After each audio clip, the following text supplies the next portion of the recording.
Dans une précédente vidéo, on a mis en place une structure de base avec Django, donc ça nous a permis de faire tourner un serveur.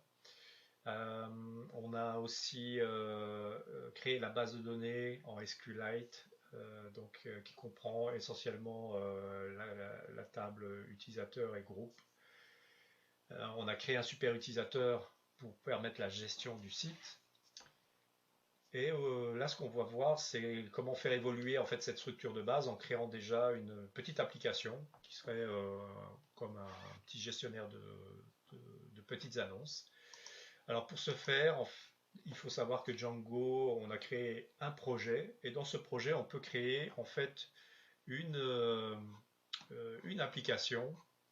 Et pour ce faire, on peut alors utiliser donc la commande Python manage start app et on donne le nom de la composante qu'on veut créer, ads. Donc on a créé ça. On a un répertoire ads qui vient de se créer. On peut voir à l'intérieur. Il y a plusieurs fichiers Python. Alors, comme on va travailler dans les fichiers Python, on va utiliser PyCharm. Donc, on va l'utiliser. On a certains fichiers qui vont être intéressants à modifier, notamment un qui est important, c'est modèle. Modèle, c'est ni plus ni moins ce qui se cache derrière dans la base de données. En fait, ce sera des structures que l'on veut conserver dans la base de données. Donc des entités qu'on veut conserver dans la base de données, on va les définir avec des attributs. Ça va se traduire en table. Donc nos modèles, ça va être des classes en Python. Donc on a besoin si on veut faire un petit gestionnaire de petites annonces, on va créer par exemple une table pour stocker le nom des villes, une table pour stocker les catégories et une table pour les articles. Donc pour les villes, on va faire une classe qui va s'appeler city. Cette table elle va hériter de la classe modèle de Django. Ni plus ni moins, qu'est-ce qu'on va faire? On va lui dire, on va mettre un nom à la ville. Donc ça va être une information qu'on veut saisir. Et ce que Django permet de faire, il permet en fait de définir des champs. Et notamment ici un champ char, donc texte, simple. Donc ça se traduira par un char, un varchar, je pense, dans la base de données, donc un attribut de texte. Et en même temps, ça peut permettre de faire automatiquement les écrans avec Django. Django va faire donc une zone de texte pour saisir un texte. Et ce qu'on peut faire, on peut mettre aussi des contraintes sur le champ, par exemple, comme on ne peut pas dépasser 200 caractères. Donc ça va notamment permettre de mettre en place des règles de validation et aussi d'imposer des contraintes sur l'attribut dans la base de données. On va créer une table qui s'appelle catégorie. Donc pareil, basé sur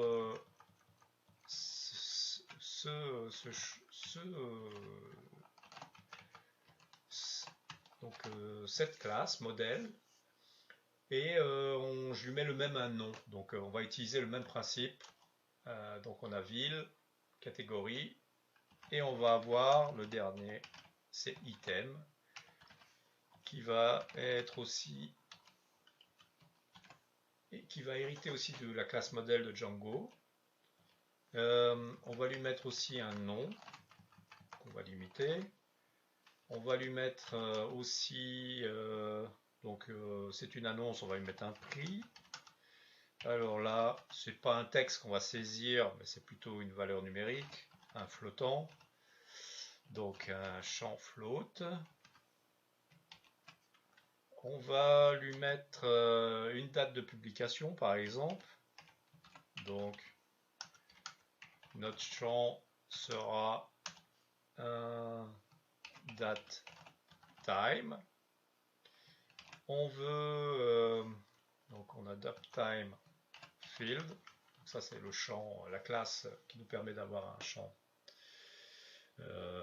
comme un calendrier. Et on va avoir, on aimerait pouvoir définir l'article avec la ville et la catégorie. Donc on va avoir des clés étrangères. Donc on va les définir. Foreign key. Et ça vient de la table city. Et on va faire la même chose pour catégorie. Catégorie qui vient de la table catégorie. Catégorie.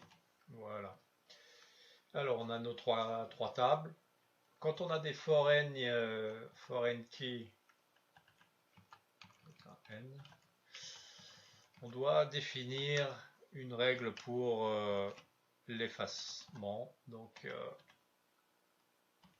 on va dire qu'on efface en cascade.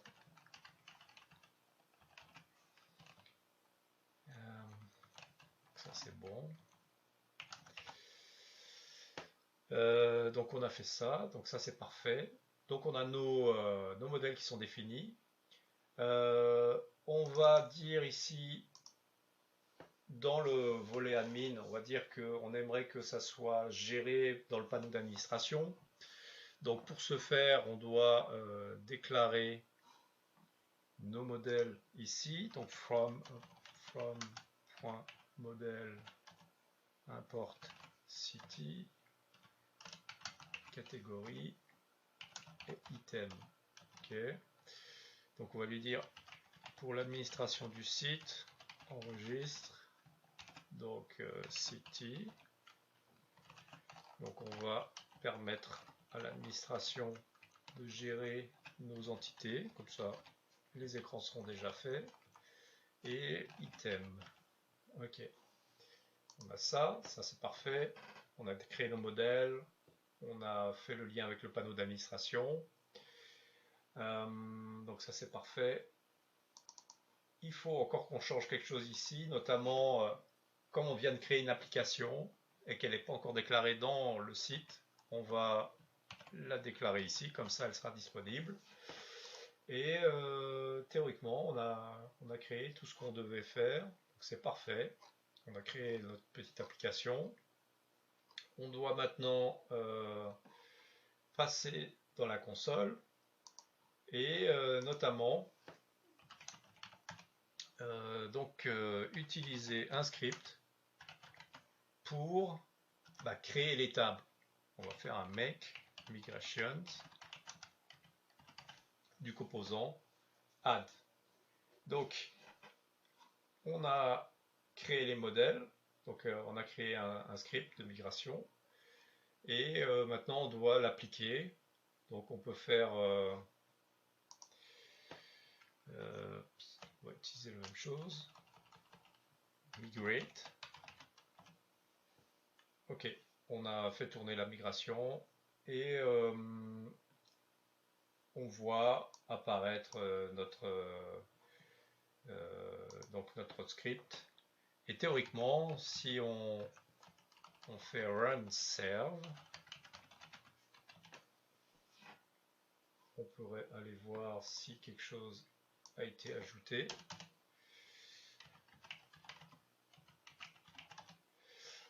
On a notre module add, les anciennes tables. Donc on devrait être capable d'ajouter un élément. Donc on est dans catégorie. On va marquer voiture. On a ville. On ajoute une ville. Sherbrooke. On a catégorie donc de l'annonce des articles à vendre. Donc on va marquer BMW 10 000. On met une date que l'on souhaite. Bon, date et heure. On voit ici les villes, les catégories. Alors, l'affichage, pourquoi il est comme ça? En fait, on n'a pas dit exactement comment on voulait afficher les entités. Donc par défaut, Django va donner le nom de la classe, donc CityObject1, donc avec l'identifiant. C'est pas grave, ça fonctionne. C'est vrai que c'est pas très beau, comme ici, on n'a pas le nom de l'objet, on a vraiment la classe de l'objet et son identifiant. Donc on sait que ça fonctionne, mais si on veut que ça soit un peu plus beau, bah, on devrait alors changer quelque chose dans le modèle. On va retourner en fait dans le modèle, la définition du modèle, et on pourrait dire ici, ben, si on veut afficher donc cette classe, l'afficher de manière textuelle, ben, nous ce qu'on veut, c'est ici, dans ce cas-là, c'est de retourner le nom. Le nom, c'est ce qui va être affiché. Donc ça, c'est parfait. Ça comme ça aussi ici. Donc ça va permettre d'afficher le nom au lieu de l'objet. Et ici, ben, pareil, on pourrait utiliser le nom et c'est parfait. Donc on a ça. On n'a rien changé au modèle, on n'a pas ajouté de champ ou modifié de champ. Donc on n'a pas besoin de faire de migration dans la base de données. La base de données n'a pas changé. Ce qui a changé, c'est le code. Donc théoriquement, je peux faire tourner le serveur et afficher avec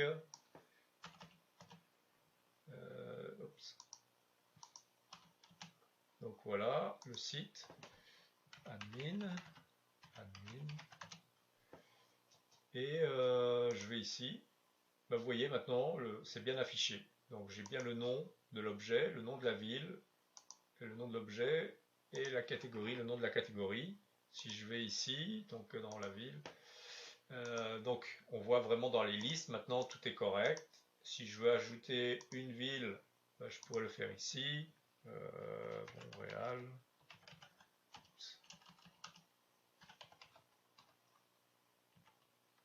Ok. Donc Django permet de faire ça.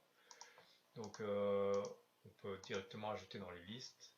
Je fais save, j'ai modifié. Donc ça fonctionne. J'ai mon petit outil qui fonctionne. Donc plus loin, on pourra voir comment maintenant utiliser les éléments qu'on saisit dans la base de données dans une vue. Voilà.